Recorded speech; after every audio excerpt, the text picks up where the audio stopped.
4S of digital marketing हमने देख लिए और ये भी देख लिया कि उनकी स्ट्रेटजी किस तरीके से डेवलप होती है। अब 5S यानी कि 5th S, last S of digital marketing है सिजल का। आप में से कुछ लोग कभी ऐसे एक रेस्टोरेंट में गए होंगे कि जहां आपने खाना ऑर्डर किया और जब वेटर आपका खाना लेकर आ रहा है तो एक ऐसी डिश में उसने आपका खाना डाला हुआ है कि जिसमें से उसकी आवाज़ आ रही है। That's called the sizzling effect. आप इसी तरीके से डिजिटल मार्केटिंग की जब आप स्ट्रेटजी बना रहे हैं, आप उसमें तमाम चीज़ें एंटर कर दें, प्रोफेशनलिज्म डाल दें, बड़ी खूबसूरत और सेविंग स्ट्रेटजी बना दें, लेकिन जब तक उसमें सिजलिंग इफेक्ट या सिजलिंग फैक्टर नहीं होगा, आपकी स्ट्रेटजी कभी भी कामयाब नहीं होगी। इसीलिए 4 P's ऑफ मार्केटिंग के साथ साथ जब मैं 5S ऑफ डिजिटल मार्केटिंग पढ़ा रहा हूँ तो उसमें जो सिजल वाली स्ट्रेटजी है उस पर आपने एंड में सबसे ज़्यादा फोकस करना है और अपने तमाम स्टेक होल्डर्स को उसके अंदर इंक्लूड करें। और कोई भी स्टेक होल्डर का मतलब है वो तमाम क्लाइंट के लोग या कंपनी के लोग कि जो उस पर्टिकुलर स्ट्रेटजी का हिस्सा होंगे, उनको हम स्टेक होल्डर कहते हैं। अब डिजिटल मार्केटिंग की स्ट्रेटजी, सिजलिंग स्ट्रेटजी कैसे बन सकती है? वो ऐसी स्ट्रेटजी होनी चाहिए, ऐसी उसमें चीज़ें होनी चाहिए कि जिस तरह वो आपका खाना आया था और वो खाना जिस डिश में आया था उसमें वो उसकी आवाज़ आ रही थी, इसी तरीके से आपकी डिजिटल मार्केटिंग स्ट्रेटजी में से भी हमेशा सिजलिंग की आवाज़ आनी चाहिए।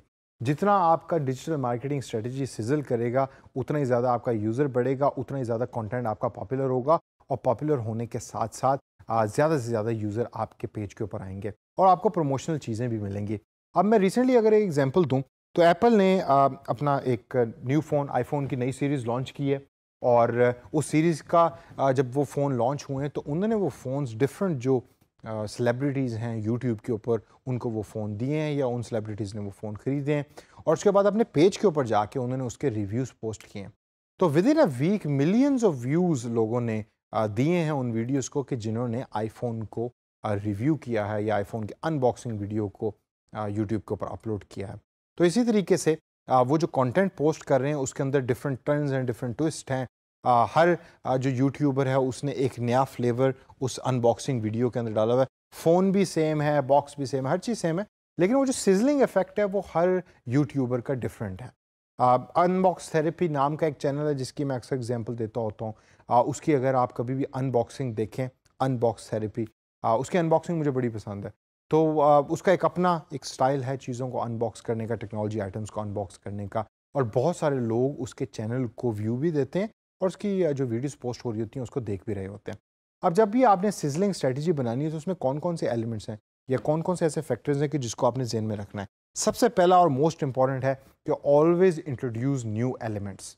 ये ऑलवेज इंट्रोड्यूस न्यू एलिमेंट्स से क्या मुराद है? फॉर एग्जांपल आपकी वेबसाइट है, आपने स्टैंडर्ड वेबसाइट बनाई हुई है, टॉप के ऊपर आपका नेविगेशन बार है, नीचे आपकी इंफॉर्मेशन आ रही है, कॉन्टैक्ट अस, अबाउट अस, फलाना जो भी चीज़ें होती हैं वो एक स्टैंडर्ड सी आपकी वेबसाइट है।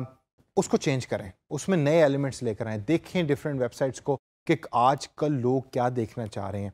आपने अक्सर देखा होगा कि यार ये बंदा बड़ा ट्रेंडी है, ये बंदा बड़ा स्टाइलिश है।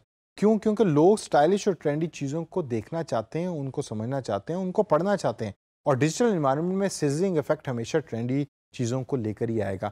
ट्रेंड के ऊपर मैं आगे बात करूँगा, लेकिन जो इंट्रोडक्शन ऑफ न्यू एलिमेंट्स है उसको आप जहन में रखें, ख्वाह वो वेबसाइट के ऊपर हो, ख्वाह वो फेसबुक के ऊपर हो।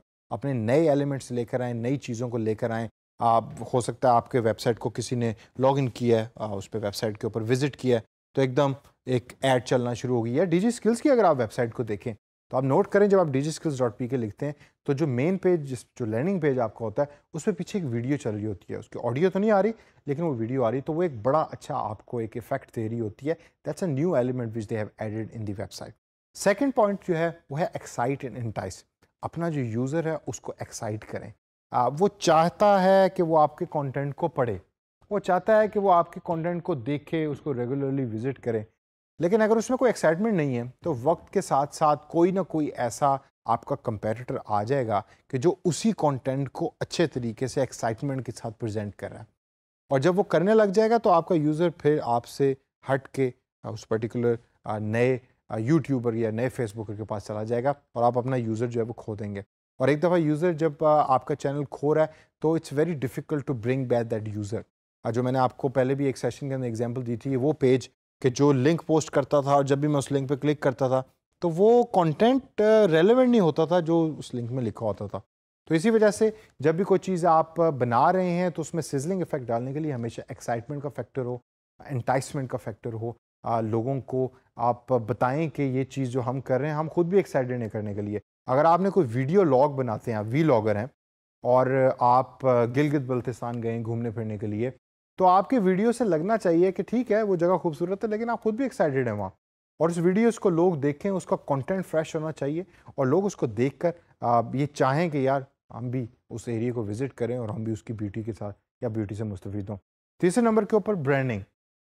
अक्सर डिजिटल मार्केटर्स हैं वो ये समझते हैं कि डिजिटल मार्केटिंग के अंदर ब्रांडिंग का कोई बहुत बड़ा रोल नहीं है, ये पुराने ज़माने की बातें होती थी। ऐसा बिल्कुल नहीं है। Branding is still relevant, branding is still important. आप अगर एक ब्रांड नहीं बना रहे तो आपके चांसेस बहुत कम हैं कि आप डिजिटल इन्वायरमेंट में सक्सेसफुल हो सकेंगे। इसी वजह से जब भी आपने कोई भी ऑनलाइन पेज बनाना है या ऑनलाइन वेबसाइट बनानी है, ऑनलाइन बिजनेस सेटअप करना है, तो उसका ब्रांड का जो पूरा एक थीम है, वो ब्रांड का थीम इंटरकनेक्टेड होना चाहिए। जो आपकी वेबसाइट की कलर है, एलिमेंट्स हैं, वो ही आपके फेसबुक में भी रिफ्लेक्ट कर रहे होने चाहिए। आप किसी भी बड़ी कंपनी का उठा के देखें, उसका पेज देखें फेसबुक का, उसका लिंक्डइन का पेज देखें, उसका ट्विटर का पेज देखें और उसकी वेबसाइट देखें, आपको वो तमाम चीज़ें आपस में इंटरकनेक्टेड लगेंगी। उसके कलर्स आपको इंटरकनेक्टेड लगेंगे, एक ही तरह के लगेंगे, ऑप्टिमाइज्ड हैं। तो और जब भी यूज़र उन चीज़ों को, उन एलिमेंट्स को विजिट कर रहा होता है, तो वो उन ब्रांडिंग की एक्सपीरियंस को, ब्रांडिंग के एसेंस को समझ भी रहा होता है और उसको अंडरस्टैंड कर रहा होता है, जिससे वो अपना एक्सपीरियंस गेन करता है। तो इसी वजह से जो ब्रांडिंग का एलिमेंट है उसको कभी आपने भूलना नहीं है। एक अच्छा ब्रांड ही जो है वो आपको एक अच्छा डिजिटल मार्केटर भी बनाएगा और आप जिस क्लाइंट के लिए या कंपनी के लिए काम कर रहे हैं उस कंपनी को भी ऑटोमेटिकली प्रमोट करेगा। Always make modern and trendy content, ये तो मैं हमेशा से कहता हूँ, लेकिन modern and trendy sizzling strategy भी आपकी होनी चाहिए। देखें कि नया तरीका क्या है। आजकल लोग चाय तो पीना चाहते हैं लेकिन क्या चाय के साथ कोई और ऐसी चीज़ है जिसको ब्लेंड करना चाह रहे हैं। मैं आपको एक एग्जांपल देता हूँ। लाहौर के अंदर एक बड़ी मशहूर रोड है, मेन रोड है। मैं गया खाना खाने गया रेस्टोरेंट के अंदर। जब मैं बाहर निकला तो मैंने देखा कि लेफ़्ट साइड के ऊपर एक चाय का ढाबा है।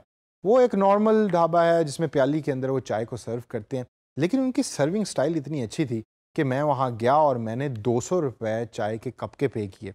वो एक प्याली में आपको चाय देते हैं, आप कुर्सी पे बैठ के चाय पीते हैं रोड के ऊपर और उसके बाद फिर आप उठ के आ जाते हैं, लेकिन उसके उन्होंने मुझसे 200 रुपये चार्ज किए। अब वो एक्सपीरियंस जो था वो बहुत अच्छा था। एक तो मौसम भी उस दिन बहुत अच्छा था, लेकिन उसका चाय बनाने का स्टाइल, फिर जिस तरीके से उसको प्याली में डाल रहे हैं, ओवरऑल जो लोग वहाँ बैठे हुए थे, जो म्यूज़िक था, जो एम्बियंस था, और वो चूँकि मेन रोड पे था तो उसकी एक अपनी फीलिंग आ रही थी। तो वही चाय का कप कि जो आपको एक स्टैंडर्ड ढाबे से मिलता है और बेताशा ढाबे आपको रोड के गिर्द नज़र आते हैं जो शायद आप कभी जिसके ऊपर तवज्जो भी नहीं देते, उसी चाय को कप को उन्होंने मॉडर्न और ट्रेंडी किया और लोग उनको 200 रुपये देते हैं और वहाँ अच्छा खासा रश था और लोग वेट कर रहे थे कुर्सी के लिए, टेबल के लिए। इसी तरीके से आपने तो जो लोग जीटी रोड पे रेगुलर ट्रैवल करते हैं, वहाँ अगर आप देखें तो मैकडॉनल्ड्स जो है वो साहिवाल के करीब ओपन हुआ है जिधर बेतहाशा रश होता है। अब बंदा ये कहता है कि यार साहिवाल के करीब जीटी रोड के ऊपर उस जगह के ऊपर मैकडॉनल्ड्स खोला है, ये तो कभी चलेगा ही नहीं। लेकिन वहाँ आप जब भी जाएं तो देखते हैं कि वहाँ इतना रश है, लोग हैं, लेकिन their professionalism is still the same. So it's modern and trendy and people know that we want a clean food, so they actually go to McDonald's. हालांकि मैं ज़रूरी नहीं कि मैकडॉनल्ड्स का खाना अच्छा है और जो बाकी रास्ते में ट्रक के रेस्टोरेंट है, क्योंकि मुझे तो ट्रक स्टॉप्स हैं वो ज़्यादा पसंद है, तो उनका खाना, उनकी दाल, it's much better than McDonald's food. लेकिन मॉडर्न एंड ट्रेंडी वही चीज़ जो आप प्रेजेंट कर रहा है, आपका कंपेटिटर प्रेजेंट कर रहा है एक अपने अंदाज के अंदर, उसको मॉडर्न बनाएं, उसको ट्रेंडी बनाएं और देखें कि वो आपका यूज़र जो है उसको किस तरीके से पढ़ना चाह रहा है। और लास्ट के अंदर स्टाइलिश इन कम्युनिकेशन, जो चीज़ आप प्रेजेंट कर रहे हैं, ये ब्रांडिंग का एलिमेंट इसमें बहुत इंपॉर्टेंट है। एक बिलबोर्ड आपने लगाया, अपना डिज़ाइन आपने बनाया, डिजिटल बिलबोर्ड जिसको हम कहते हैं, वो अगर स्टाइलिश नहीं है तो वो उसकी कोई अट्रैक्शन ज़्यादा नहीं होगी। इसी तरीके से जब आप कम्युनिकेट कर रहे हैं अपने यूज़र के साथ, उसको भी स्टाइलिश बनाएं, उसको देखें कि आपका यूज़र किस तरीके से बात करना चाह रहा है। आपको अगर याद हो तो अक्सर पहले हम फ़ोन किया करते थे कंपनीज़ को, तो उनका जो बोलने का अंदाज़ होता था, वो तरीका होता था, वो बड़ा नफीस होता था, नफासत से बात करता था और वो एक अजीब सी टोन में, अजीब सी उर्दू में आपसे बात किया करते थे। जबकि आजकल जब आप कंपनियों में कॉल करते हैं तो उसी कैजुअल टोन में बात कर रहे होते हैं जिस कैजुअल टोन में आप उनसे बात करते हैं। And it has become more natural.